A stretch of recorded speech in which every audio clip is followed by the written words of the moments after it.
Pues no deja de ser curioso, ¿verdad? Que dos patólogos estén hablando de nutrición. ¿Cómo se puede explicar eso?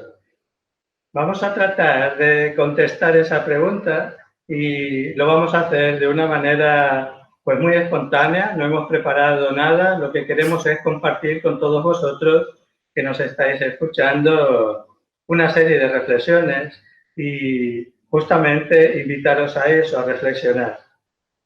Y hemos pensado que una buena manera de aprender a reflexionar, no solamente las reflexiones de fuera, sino las de dentro, que de verdad va a ser el motivo principal de este pequeño encuentro, pues es el compartir una pequeña historia que nos gustaría, que a mí me gustaría, pues contaros a vosotras, Laura, Isabel y a todos los demás. Es un pequeño cuentecito que dice así. Hay muchas versiones y seguro que algunos de vosotros ya la conocéis. Se trata de un maestro y su discípulo en proceso de aprendizaje y en un momento dado, aunque el discípulo no lo sabe, lo que hace el maestro es preparar una lección. Y para ello, lo que hacen en su caminar por la vida, a la vez que van haciendo el aprendizaje, es que en determinado momento, cuando llegan a un lugar y se les hace de noche, buscan un sitio donde puedan alojarse, descansar, y el maestro elige para hacerlo una casita muy modesta, un lugar muy humilde. En realidad son unas tablas, casi una choza que está a punto de caerse, y los dos llaman, se está haciendo de noche y les abre una familia entera. Viven los hijos, los padres, los abuelos, apenas en 10 metros, de una manera verdaderamente muy humilde, pero a la vez muy generosa. De manera que les abren su casa y, por supuesto, les dan lo mejor que tienen, apenas un poco de comida y un rinconcito para poder tumbarse y descansar. En la charla que mantienen, el maestro se interesa por su vida, cómo vive una familia tan modesta, y le explican que lo hacen con muchas dificultades, pero que disponen, afortunadamente, de una vaca.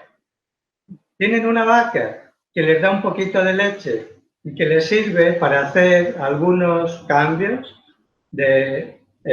con el vecindario de alimentación y también pues para poder alimentarse ellos.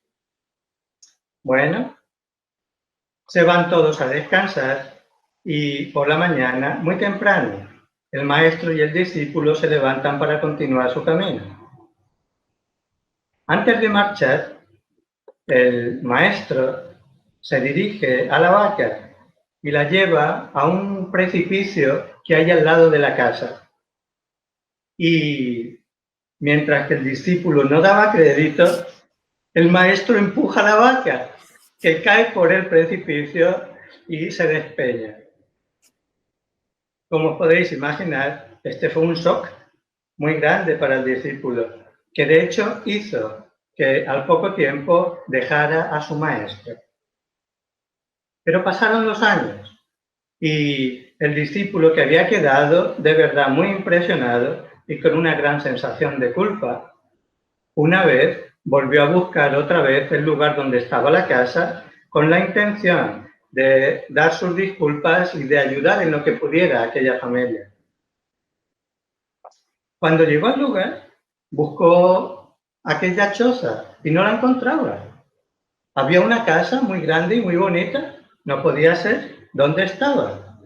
Se dirigió a ella, llamó y preguntó que dónde estaba aquella choza. Reconoció a la familia, fue quien le abrió la puerta. Eran aquellas personas que le habían atendido y se interesó por su vida. ¿Cómo les había ido? Le contaron que una vez eran una familia muy humilde y que tenían una vaca de la que se alimentaban y con la que vivían. Pero ocurrió una gran desgracia y es que la vaca tropezó y cayó por el precipicio. Como se vieron sin la vaca, al principio tuvieron como una gran tragedia, así lo vivieron, pero tuvieron que espabilar. Y lo que hicieron es que limpiaron un trozo de terreno que había detrás de la casita, allí plantaron con unas cuantas semillas, unas verduras y unas legumbres y las llevaron al mercado para poder venderlas. Poco a poco fueron consiguiendo un poco de dinero con aquello que iban sacando de su pequeño negocio y ahora ya tenían una tienda en el mercado que les había permitido tener unos trajes como los que ahora tenían y no los harapos con los que vivían y una casita muy bonita que es la que ahora podía ver el discípulo. A mí me gustaría, Isabel, que pudiéramos identificar dentro del tema de la nutrición cuáles son las vacas que tenemos en este momento, cuáles son aquellas cadenas que nos están anclando a la hora de desarrollar formas nuevas de entender no solo la nutrición, sino también la salud y la enfermedad y quizás yendo todavía un poco más allá, pues la evolución misma del ser humano. ¿Qué vacas tenemos?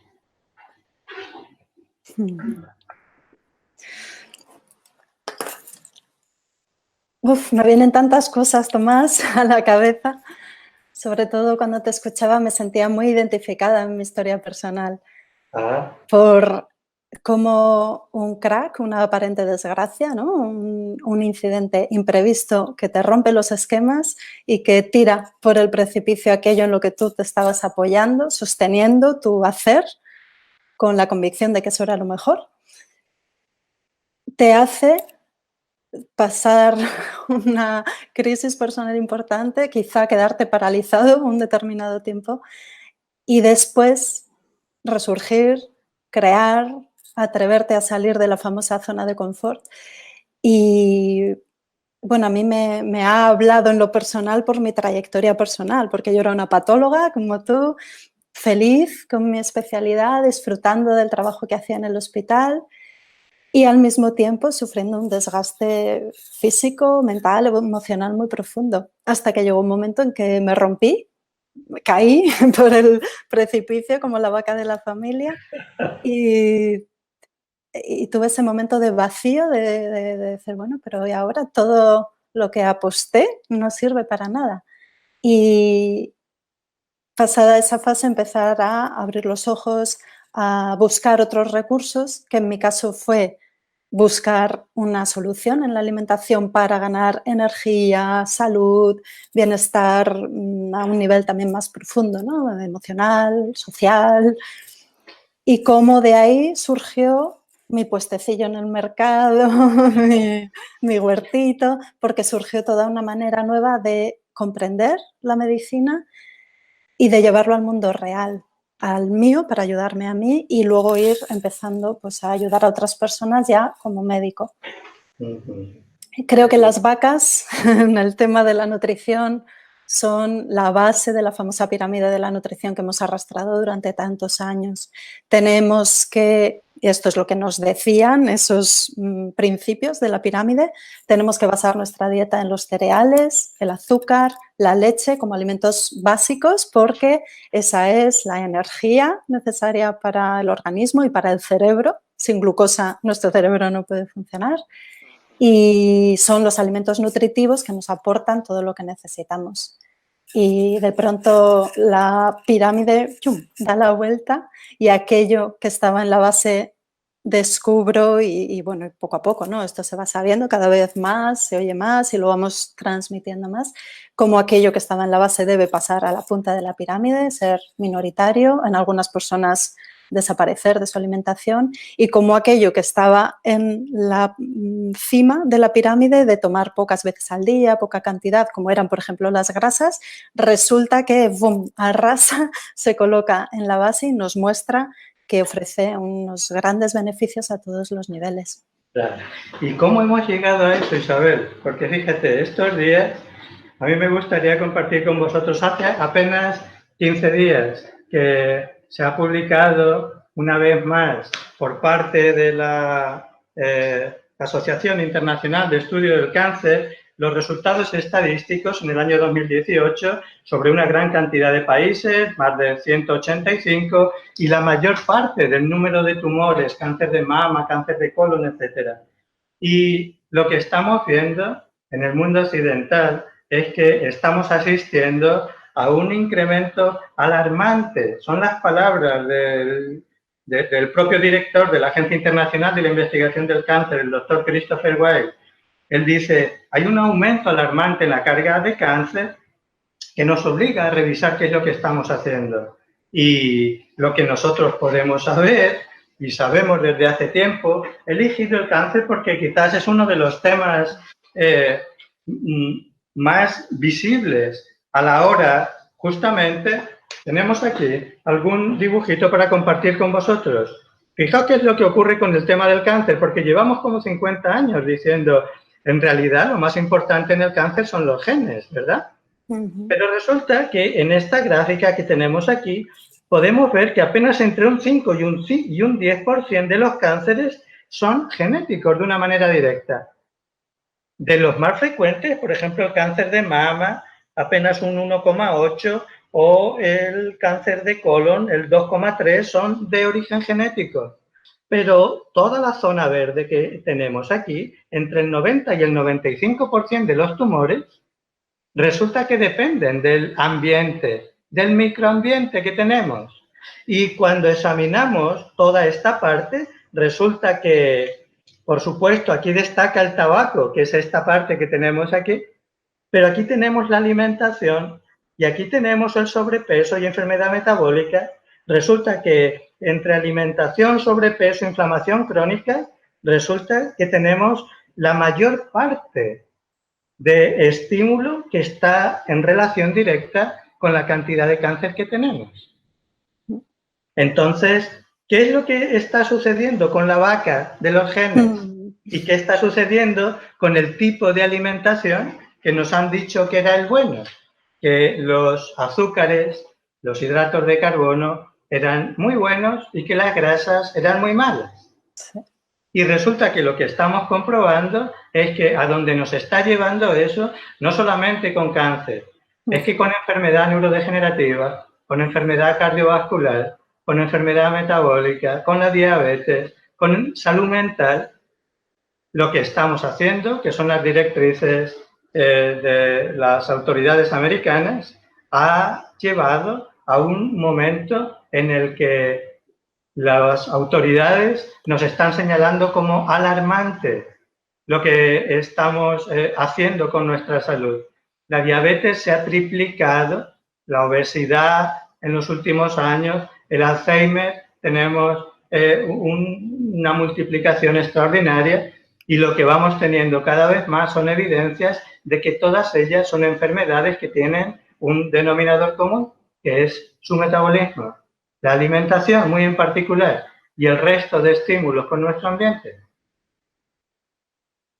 Sí, es impactante conocer todo esto. A mí de ese informe de Globocan me llamó mucho la atención las cifras, me llamaron la atención los números.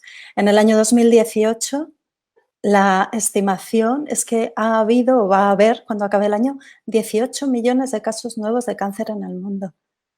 Es como una cifra que no nos cabe en la cabeza. Y que van a morir por cáncer 9,6 millones de personas este año, 2018.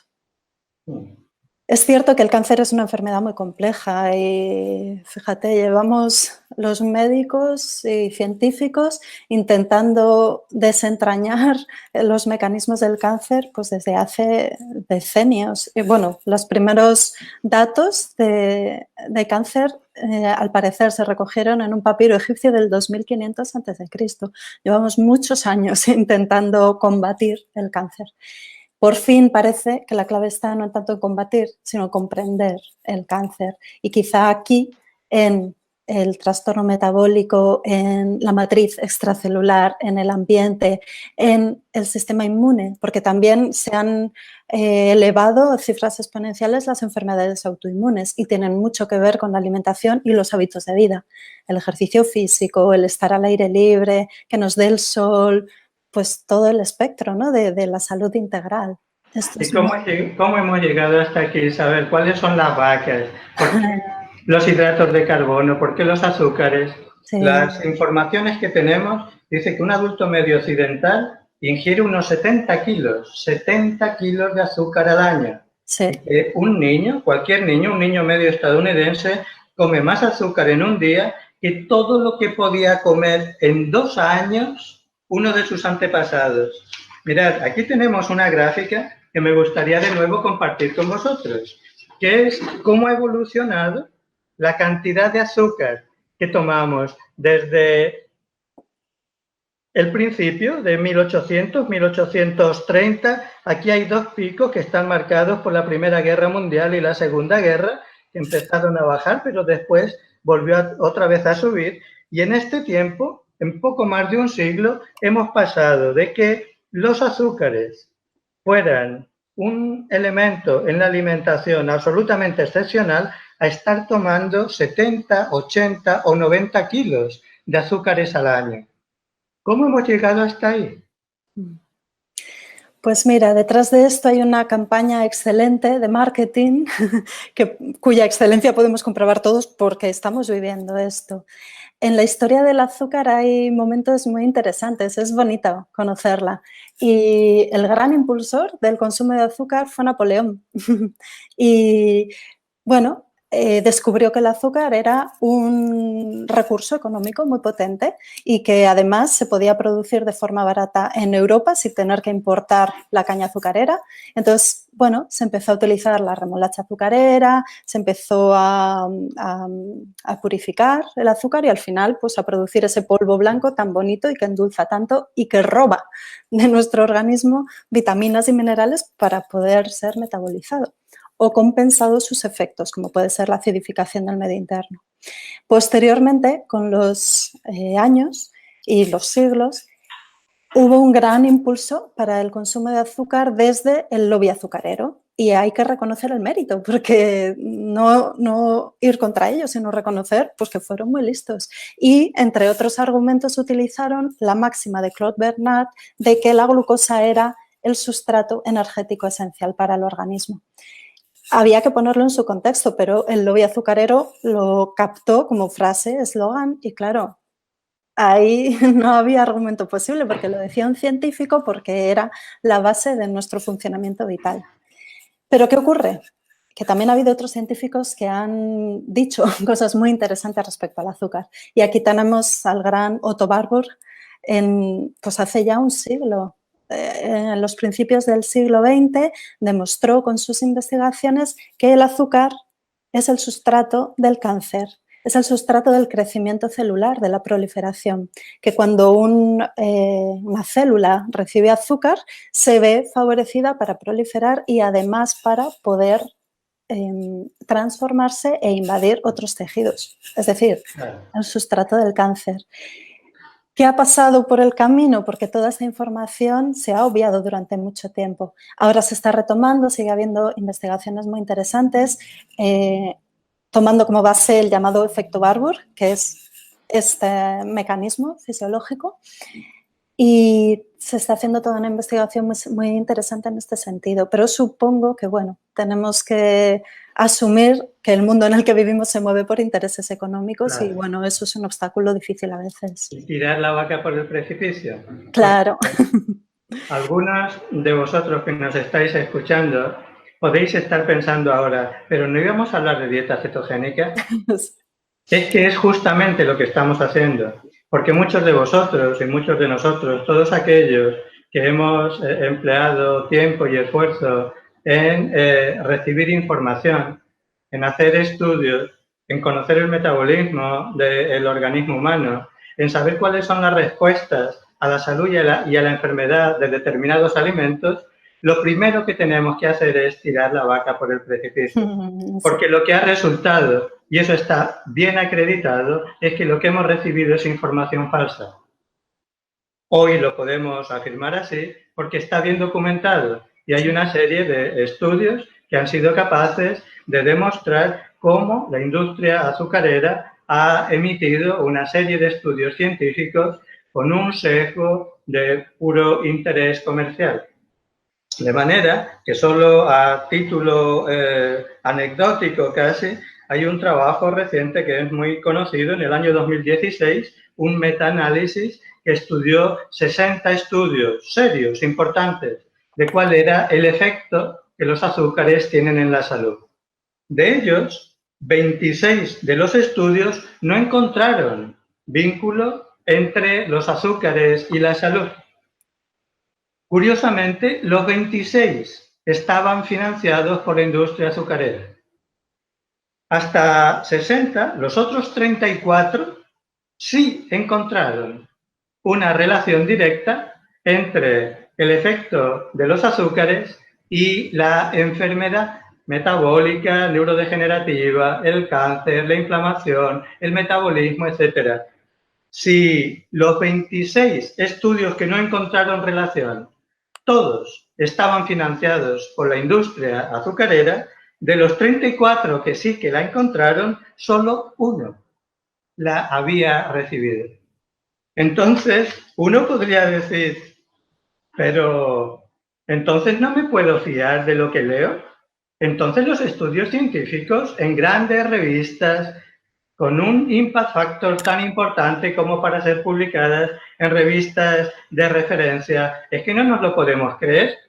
Pues, de nuevo, lo siento, pero la vaca nos está encadenando, porque quiero compartir con vosotros, solo a título, únicamente para dar algunas pistas. Yo sé que muchos de vosotros ya las tenéis, pero también sé que vivimos en un momento de cambio de paradigma.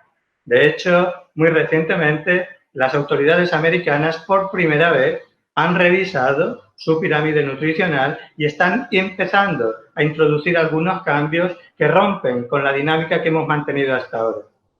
En este sentido, un investigador de mucho prestigio, el doctor Joan Ioannidis, hace apenas unos meses publicó en una revista muy importante, el Journal of the American Medical Association, el JAMA, que cuando de lo que se trata es de estudiar la epidemiología de la nutrición, las publicaciones, las afirmaciones en esta ciencia apenas son creíbles. Según él, que ha hecho un estudio con mucho detalle, entre el 0 y el 20% de los casos, los estudios son fiables.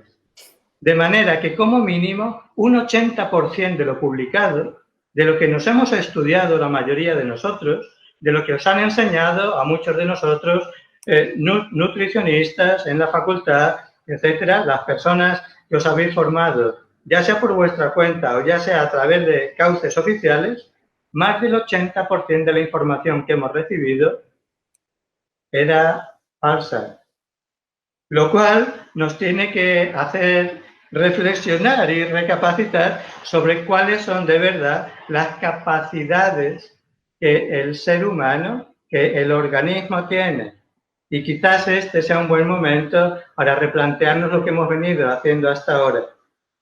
Quizás haya una serie de funciones que, en vez de cuidar, lo que estamos haciendo es castigar a través de una dieta que no nos ayuda, a través de un componente de inflamación crónica de bajo grado que estamos desarrollando con la dieta occidental, a través de la anulación de una vía muy importante en nuestro metabolismo que hoy día apenas necesitamos utilizar, que es la vía de las grasas, porque mientras hay azúcares, entonces el combustible principal es ese. Hace falta que los azúcares disminuyan para que se ponga en marcha una vía para la que genéticamente estamos preparados, que es la de el consumo de un combustible todavía mucho más eficaz que los azúcares, que son las grasas. Es así, ¿sabes? Exacto. Me encanta que digas esta frase, ¿no? Castigamos las capacidades de nuestro organismo porque tenemos tanto potencial y esto es algo que muestra el hacer una dieta alta en grasas, como puede ser una dieta cetogénica, que es una dieta alta en grasas saludables. Yo creo que esta puntualización hay que hacerla porque no vale tomar bollería industrial, grasas trans, aceites destilados, ¿no? Que han perdido sus propiedades. No, se trata de incluir una mayor proporción de grasas en la dieta, pues del tipo del aguacate, el aceite de coco, los frutos secos, las semillas, y reducir considerablemente la ingesta de carbohidratos. Y sobre todo, y esto es un tema, bueno, del que hablaremos en el curso que vamos a hacer y que tú diriges de salud integral, lo hablaremos con más detalle porque es algo que ya hemos comentado en alguna conversación nuestra de patólogos, cómo la caja de carbohidratos tiene distintos apartados, entonces puede llevar a confusión cuando hablamos de carbohidratos. En una dieta cetogénica deberíamos especificar que se trata de almidones, de los azúcares, porque claro que se pueden tomar carbohidratos, las hortalizas, ciertas verduras, esos son carbohidratos saludables que deben además estar incluidos en una dieta de este tipo y cuyas cantidades pues no se ven muy restringidas porque como aportan pocos almidones no interfieren con esa otra ruta metabólica de los cuerpos cetónicos, que es este otro combustible maravilloso que está cobrando tanta relevancia que se habla de él como el cuarto macronutriente. Los hidratos de carbono, las grasas, las proteínas y el cuarto actualmente que se está proponiendo que son los cuerpos cetónicos. Los cuerpos cetónicos son sustancias químicas que genera el hígado cuando metaboliza las grasas. Estos cuerpos cetónicos tienen pues una propiedad maravillosa que es que pueden entrar fácilmente al resto de las células de todo el organismo, incluido el cerebro porque atraviesan barrera hematoencefálica, entonces vamos a dejar ya de apoyar el eslogan de que la glucosa es el combustible del cerebro y que si no tomo azúcar no puedo pensar. Eso está equivocado, tirémonos por el precipicio con la vaca y con todo porque hay que hacer cambios estructurales de base del conocimiento y potenciar toda esta ruta metabólica que está en nosotros desde que empezamos a desarrollarnos y que fue lo que nos permitió medrar y evolucionar, porque efectivamente en la época del Paleolítico, de las cavernas, no teníamos azúcar a diario, no comíamos, por supuesto, 5 veces al día, no teníamos acceso al alimento con la facilidad con la que lo tenemos ahora y mucho menos a los azúcares y a los almidones, eran productos de lujo. Pudimos sobrevivir a base de tolerar el ayuno y desarrollamos todo un sistema metabólico, una ruta metabólica de adaptación al ayuno muy interesante que enlaza directamente con la dieta cetogénica porque consistía en poder utilizar nuestras reservas de grasa una vez que las de glucógeno se hubieran acabado. Estas reservas de grasa permitían obtener estos cuerpos cetónicos que servían de combustible eficiente y genial para el organismo y para nuestra función cerebral. Claro, nuestro organismo está preparado para eso, pero es una capacidad que no estamos utilizando. Claro. Estamos en un momento en el que a través de un modelo de salud que está muy medicalizado, con una gran tecnología y con un gran cientificismo, que por un lado nos ofrece una serie de ventajas desde el punto de vista del diagnóstico, en enfermedad aguda, en cirugía, en estudios desde el punto de vista de la fisiología, etcétera, pero por otra parte resultan completamente, quizás sea excesivo decir completamente inútiles, pero a veces hay un efecto que no sería el esperado cuando todas estas conocimientos y técnicas se aplican a la enfermedad de la civilización, a la enfermedad neurodegenerativa, al cáncer, al metabolismo, etcétera, etcétera. Necesitamos rescatar esas funciones, esas capacidades que nuestro organismo tiene y que no estamos sabiendo aprovechar. Y vivimos quizás un momento de cambio con una gran diversidad, con una gran multidiversidad, en donde por primera vez quizás podemos empezar a tener conciencia, autoconciencia, de todas esas cosas que forman parte de nosotros y que no estamos utilizando. Ahí está la microbiota, de la cual dependemos. Tenemos que tirar la vaca por el precipicio de que los gérmenes y los bichitos son malos, porque gracias a ellos vivimos, nuestro metabolismo es capaz de ordenarse y nuestros órganos de desarrollarse, y es el eje fundamental de nuestra fisiología. Ahí están las informaciones nuevas que tenemos sobre la etiopatogenia del cáncer y de su tratamiento, como unos tratamientos hoy le han dado el premio Nobel a los creadores de la inmunoterapia, una manera de poder hacer un tratamiento mucho más amable, mucho más alineado con el sistema inmune y con las propias capacidades de la persona. Ahí están una serie de funciones cerebrales que no estamos utilizando. Aquellas personas que han puesto en marcha su capacidad de generar ondas gamma y que han tenido una experiencia de expansión de la conciencia, están recibiendo este mensaje de una manera que aquellas personas que no han tenido la experiencia quizás no pueden ni imaginar.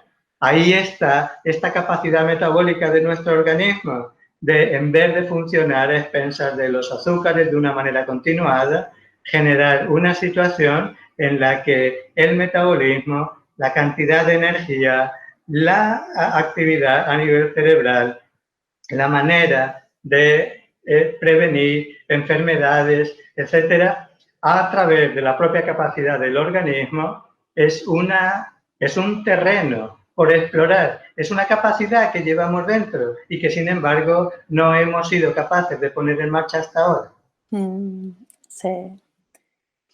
Tenemos un gran potencial. Yo lo intuía ya cuando hacía las autopsias y miraba al microscopio, y estoy muy contenta de poder corroborarlo. Y creo que con la alimentación todo esto sale a la luz, es maravilloso. Se entrena porque también es verdad que vamos atrofiando esas otras vías y hay que rescatarlas, desollinar y mover e ir ganando esa agilidad metabólica de la que también se habla, la flexibilidad metabólica, que nos permita poner en marcha una ruta metabólica u otra según las condiciones en las que estamos.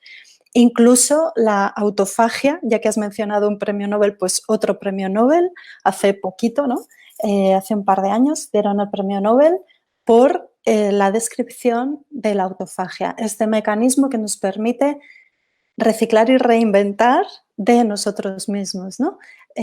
Pues pasar un tiempo de ayuno, cómo activa los mecanismos que permiten eliminar sustancias de desecho de nuestro organismo, proteínas mal plegadas, células viejas, células infectadas, etcétera, etcétera, y reutilizar lo que sí que sirve para construir nuevos componentes. Esto es genial, si lo pensamos ya más allá, ¿no? del microscopio, claro, de la ciencia. Tenemos tanto potencial y es tan fantástico que a través de la alimentación y los hábitos de vida podamos activar todo esto, porque esto está al alcance de todos.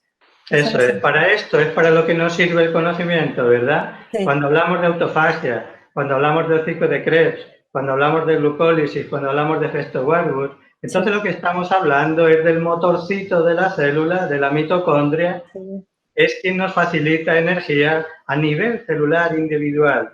Y ese es el fundamento realmente de la dieta cetogénica.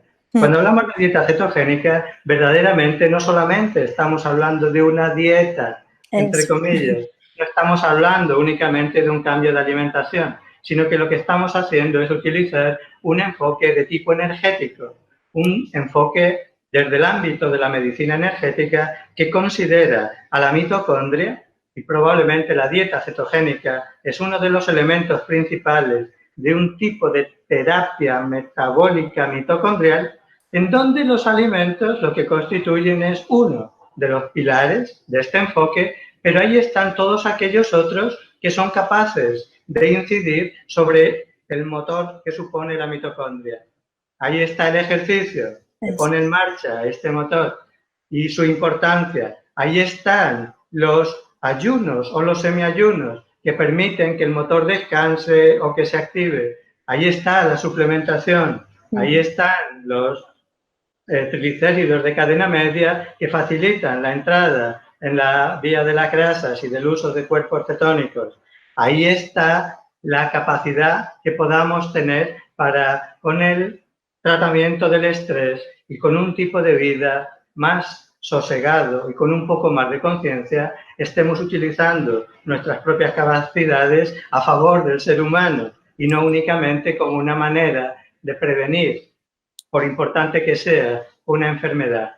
Entonces, de lo que estamos hablando cuando hablamos de dieta cetogénica, todas esas cosas que vamos a desarrollar en nuestro curso de salud integral, de tu mano, Isabel, y de todas aquellas otras personas que hablen de lo que hablen, podrían hablar de enfermedad cardiovascular y estaríamos hablando de metabolismo, de inflamación, de mitocondria, podríamos hablar de cáncer o de Alzheimer o de Parkinson, podríamos hablar de autismo o podríamos hablar de diabetes y seguimos hablando de cuáles son las aplicaciones clínicas de aquellas capacidades que están ahí dormidas y esperando a ser puestas en marcha, ¿verdad? Sí. Mira, para mí algo que es muy importante, y creo que también es tirar la vaca por el precipicio, es llevar el conocimiento a la vida real. Y es esto, ¿no? Es que es la alimentación, y lo repito, pero creo que es muy importante, es lo que podemos hacer cada uno de nosotros en nuestro día a día, cada vez que nos sentamos a la mesa o vamos al supermercado, es el ejercicio físico, el ayunar o hacer un ayunito corto, el descanso, el estar al aire libre, el movernos aunque no hagamos deporte, pero es todo el conjunto apoyado en los conocimientos que tenemos, que hay que filtrar porque ahora sabemos que hay muchos sesgos, llevado a la vida real para ayudar a la persona y no solo eso, a la enfermedad, sino a la persona en todo su conjunto. Entonces también yo creo que eso es otro lanzamiento de la vaca que vuelve a caer para darnos cuenta, ¿no? Y esto para mí ha sido muy importante, de que hay una medicina real, hay una ciencia que es real en el sentido de integrarlo en la vida, en cada uno de nosotros. Muy bien. Ahora ya podemos explicar qué hacen dos patólogos hablando de nutrición. Porque cuando hablamos de nutrición, hablamos de salud, incluso más que de enfermedad. Cuando hablamos de nutrición, estamos hablando de metabolismo, y estamos hablando de mitocondria, y estamos hablando de autofagia y de inflamación. Y cuando hablamos de todo eso, estamos hablando de los mecanismos fisiopatológicos de la enfermedad degenerativa, del cáncer o de salud mental.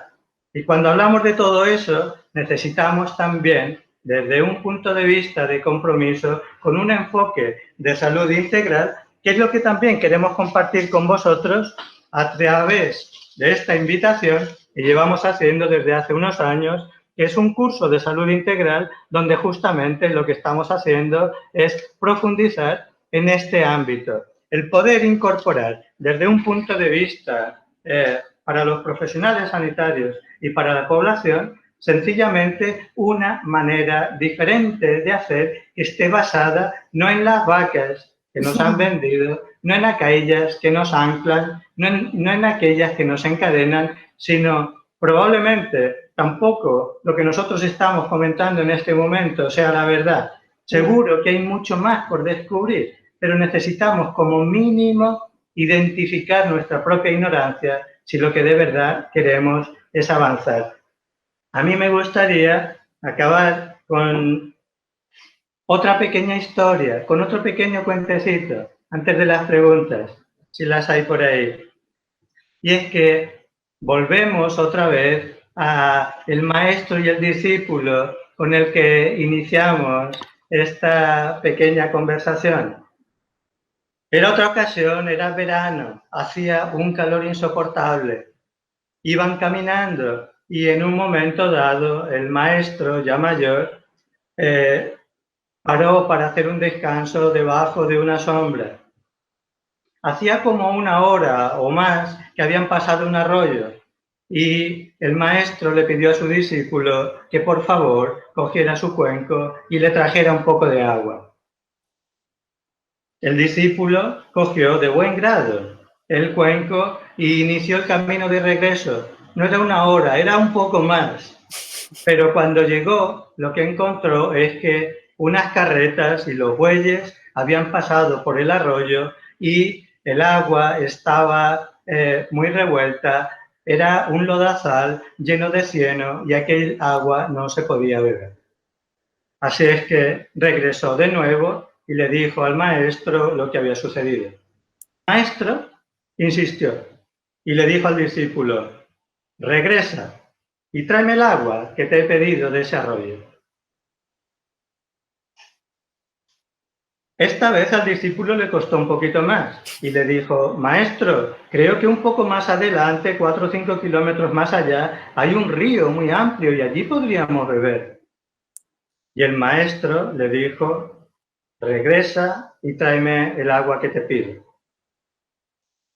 Cuando llegues allí, cuando llegues a la orilla del arroyo, no tienes que hacer nada.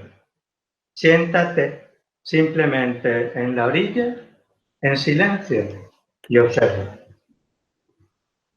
De mala gana, el discípulo recogió de nuevo el cuenco y volvió al arroyo. Cuando llegó, el agua estaba ya un poquito más suave, más tranquila, había pasado un rato, y lo que hizo fue sentarse a meditar en la orilla del arroyo. Conforme lo fue haciendo, el agua poco a poco se fue calmando hasta que quedó clara y cristalina. Y entonces cogió el cuenco, recogió el agua y comprendió el mensaje que había en el fondo de todo esto. Quizás en este momento en el que nosotros estamos, las aguas están muy revueltas. Hay informaciones de todos los tipos.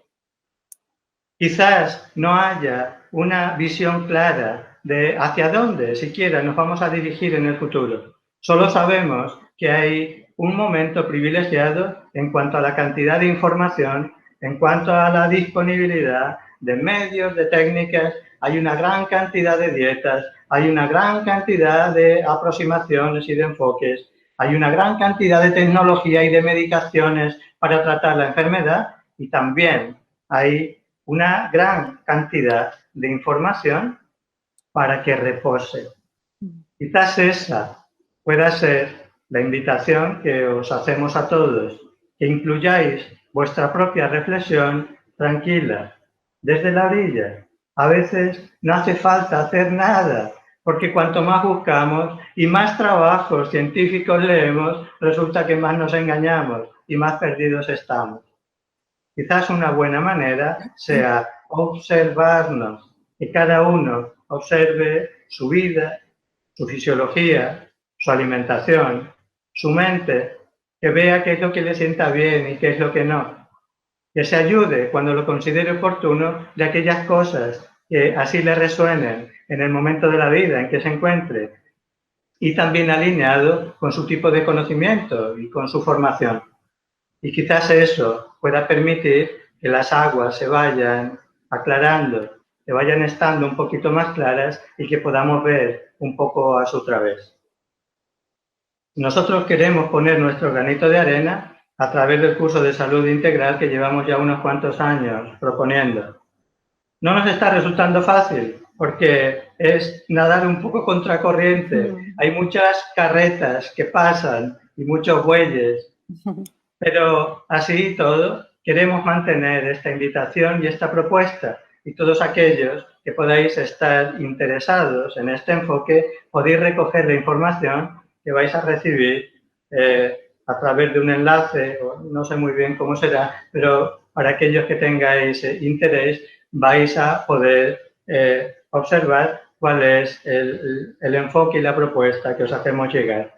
Espero que os resulte útil Y en cualquier caso, aquí estamos para tratar de añadir, no sé si un poco más de revuelo o un poco más sencillamente de invitación al reposo, a la calma y sobre todo, pues, a compartir y ser capaces de entre todos avanzar un poco en este momento tan revuelto en que nos encontramos.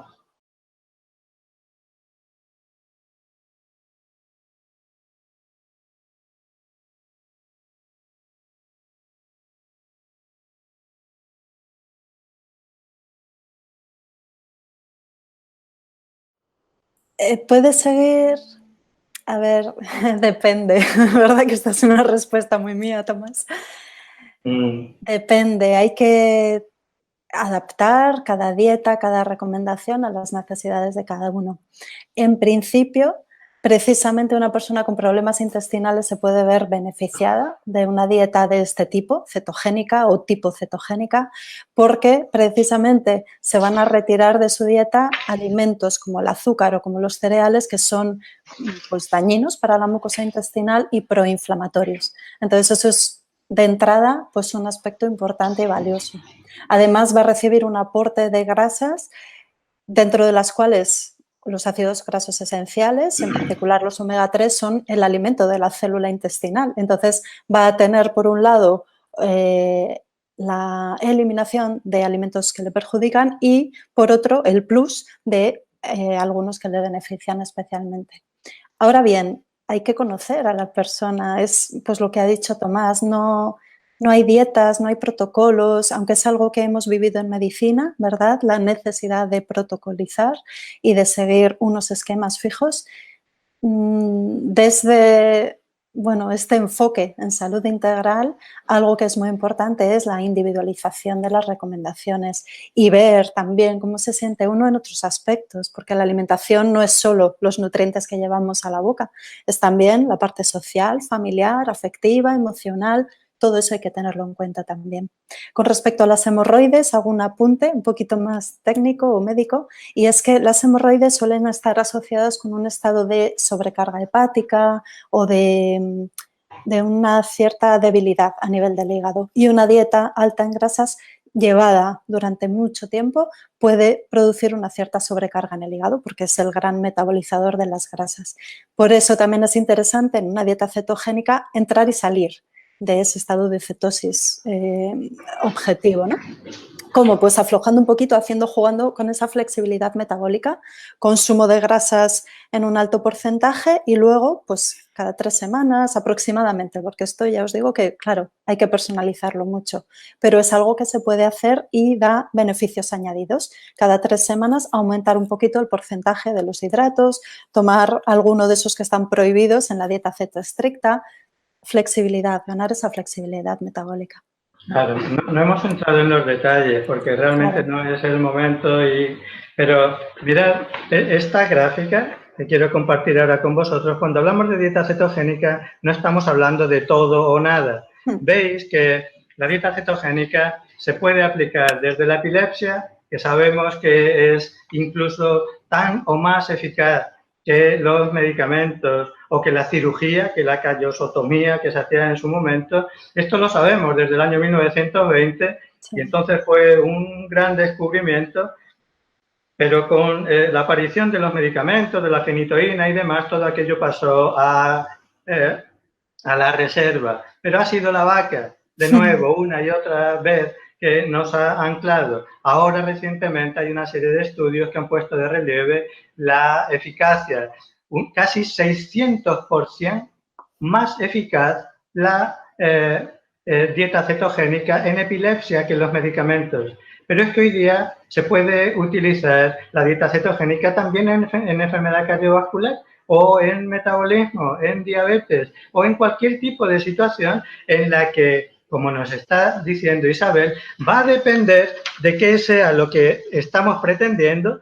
Aquí veis que podemos entrar desde apenas 0,5 milimoles de cuerpos cetónicos hasta aproximadamente 3. Hay una zona muy amplia de efecto de la cetosis antes de llegar a un momento de cetoacidosis, que es lo que nos han enseñado muchos con respecto a los cuerpos cetónicos. La acetona en los niños o que la cetoacidosis del diabético es una situación de riesgo, lo cual es cierto cuando nos ponemos en esta parte de la gráfica, pero hay un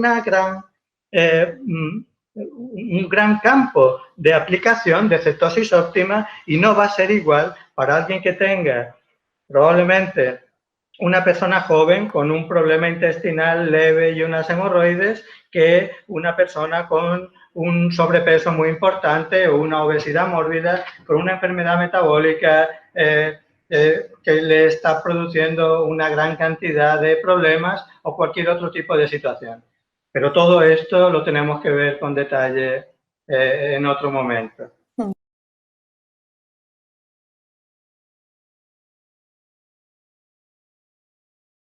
Es decir, todo esto forma parte de los detalles que un profesional sanitario que recomiende la dieta tiene que conocer. Como cualquier cosa, no hay una aplicación mágica o milagrosa de este tipo de dieta. Hay que tener en cuenta que hay que individualizarla. Si cualquier tipo de tratamiento integral debe ser individualizado para la persona, con una dieta cetogénica más todavía.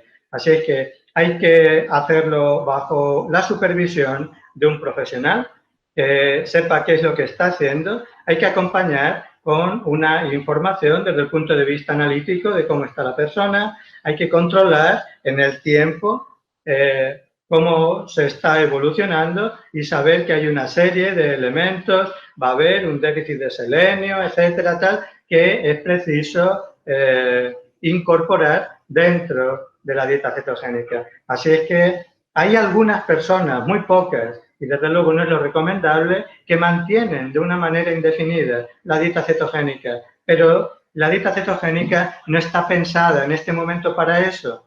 Una vez más, desde el punto de vista de nuestra fisiología y de nuestra genética, disponemos de dos vías metabólicas, la de los azúcares y la de las grasas. Si hiciéramos lo mismo que estamos haciendo con la vaca de los azúcares, con la vaca de las grasas, y nos viniéramos a este otro extremo, de nuevo volveríamos a quedar atrapados. Así es que una y otra vez el camino del medio, el punto de equilibrio, tratar de encontrar esa manera de ponernos fácil y de no complicarnos la vida.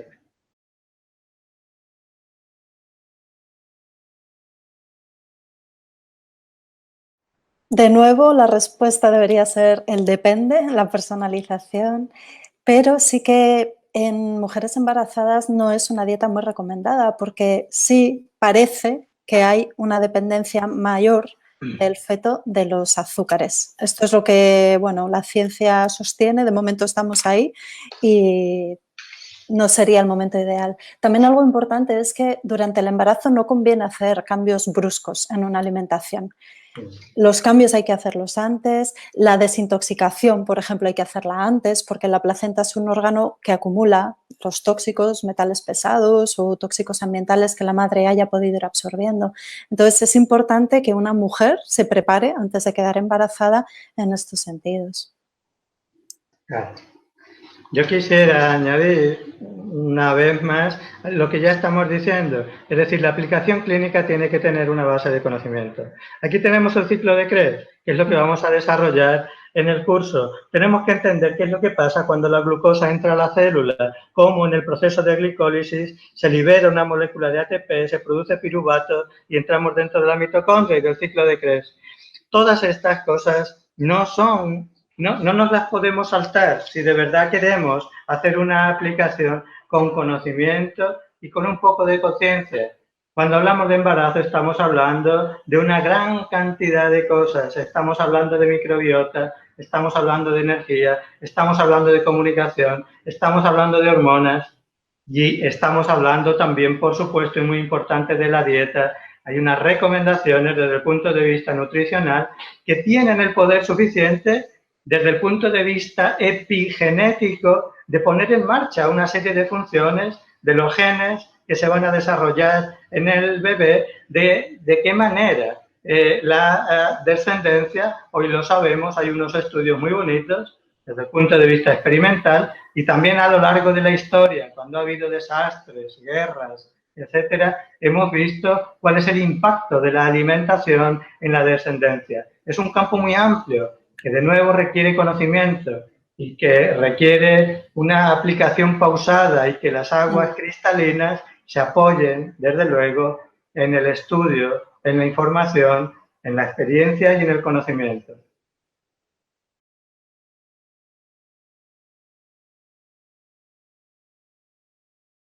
Bueno, una dieta cetogénica se puede adaptar bien a una dieta vegetariana.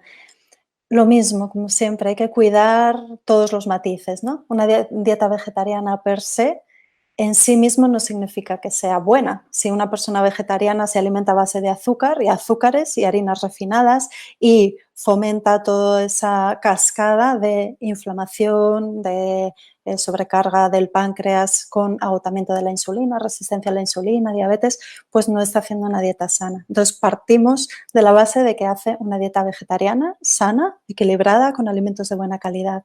Pues en su caso, como en otros, para una dieta cetogénica habría que ampliar el porcentaje de grasas. Es verdad que muchas personas que hacen dieta cetogénica cubren las necesidades de grasa con alimentos grasos de origen animal e incluyen mantequilla, bacon, algunas personas quesos grasos. Son alimentos bueno, que proceden de los animales, por tanto una persona vegetariana no lo va a hacer, pero puede suplirlo con otras grasas. Grasas vegetales, pues el aguacate, los frutos secos, las semillas, el aceite de coco es uno de los ingredientes estrella, si no el central, de una dieta cetogénica. Ah, y algo también importante que antes quería haber apuntado es el aceite de coco MCT, el MCT oil. Es una parte en particular del aceite de coco, es una porción que se llama así porque son los triglicéridos de cadena media. Se ha visto que una dieta cetogénica que incluye aceite MCT permite mayor flexibilidad, permite un porcentaje más alto de carbohidratos sin salir de esa zona amarillo-verde que mostraba antes Tomás. Entonces, esto puede ser muy interesante en personas vegetarianas que, por ejemplo, van a cubrir sus necesidades de proteínas con legumbre, que la legumbre es uno de los alimentos poco recomendados en una dieta cetogénica por su alta carga en almidones, pues pueden poner un plus de grasa y de grasa que fomente esa ruta metabólica de los cuerpos cetónicos, aumentando la cantidad de aceite de coco y específicamente del aceite MCT.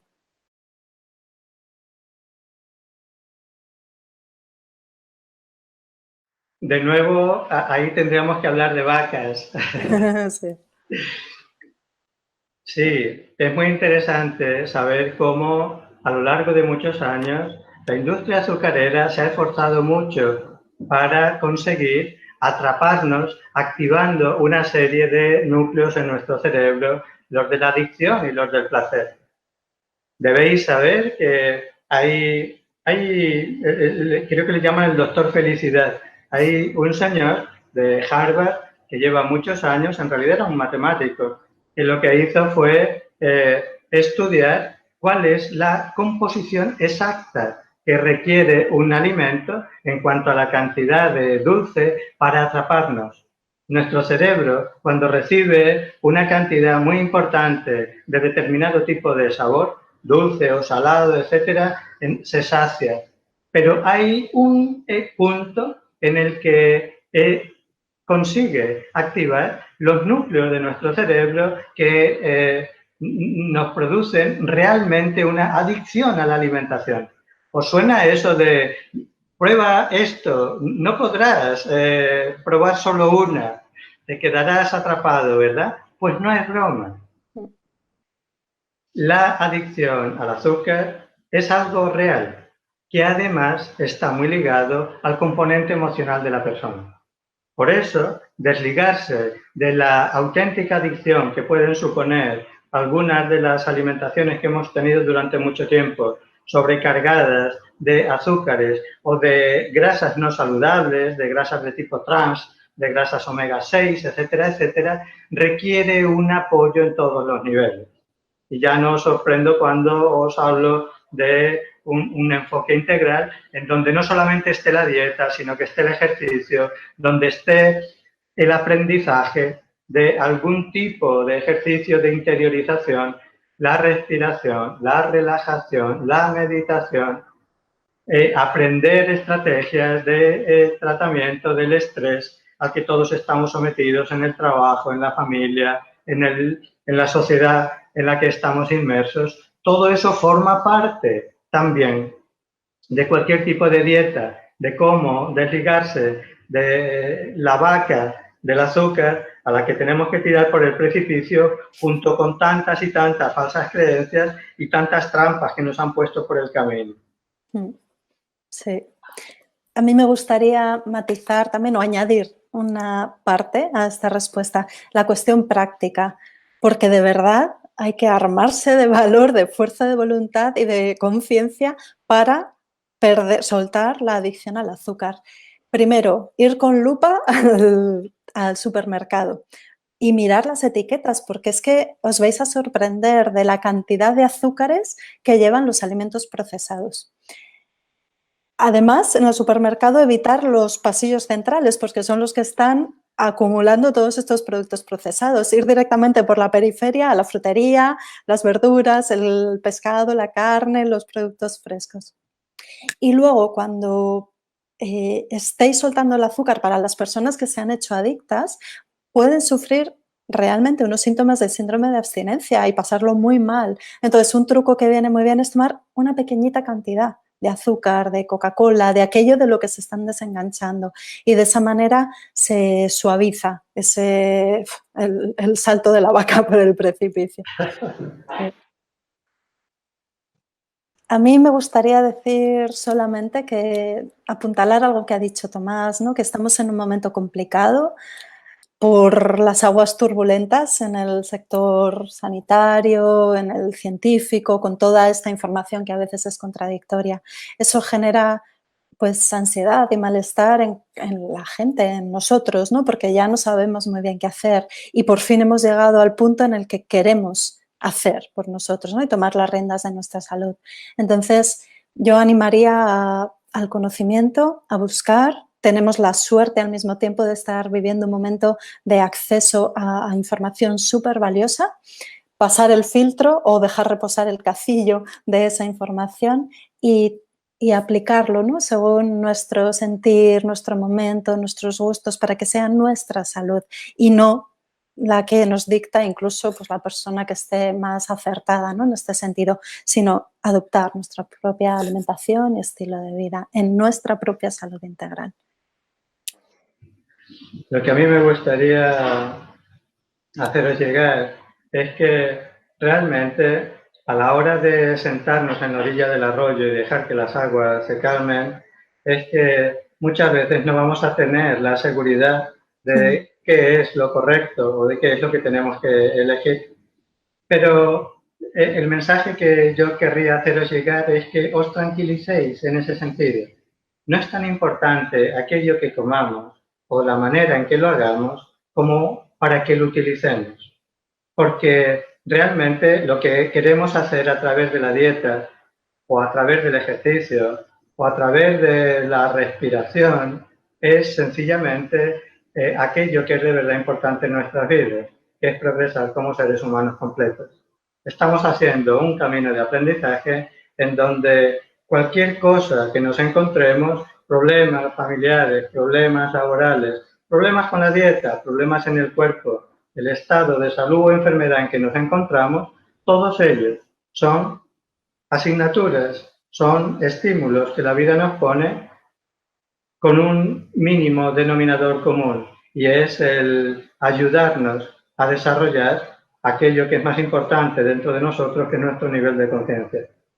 Si no perdemos ese norte, si somos capaces de mantenernos ahí sentaditos, a veces sin hacer nada, entonces vamos a dejar que las aguas se aquieten y vamos a permitir que de una manera tranquila y sobre todo alineada con cada una de cada uno de nosotros, cada persona requiere un tipo de dieta o cada persona requiere un tipo de vida y un tipo de microbiota y un tipo, desde luego, de alimentación. Si somos capaces de identificarnos a nosotros mismos como seres plenos, en crecimiento y que estamos cuidando no solamente nuestra esfera física, sino también la mental y también la emocional y también el momento de significado, de sentido, desde el punto de vista espiritual en que nos encontremos.